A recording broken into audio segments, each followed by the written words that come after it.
Magandang araw po mga Lods. Ngayon na ipapakilala ko po sa inyo si Michael Villamor alias Loverboy, ang isa sa mga vendor sa dagat. Gamit ng kanyang maliit na bangka, umiikot siya sa mga cove at mga beach resort, pati na rin sa mga iba't ibang destination na pinupuntahan ng mga bisita.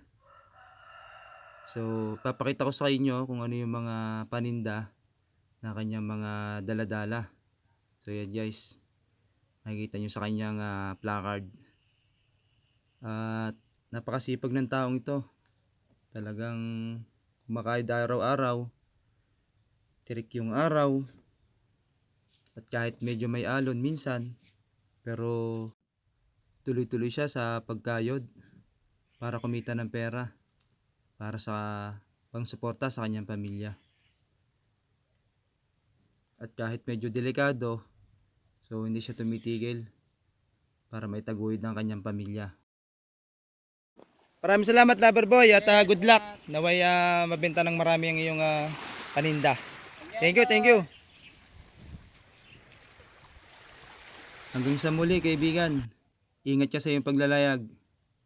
Paalam.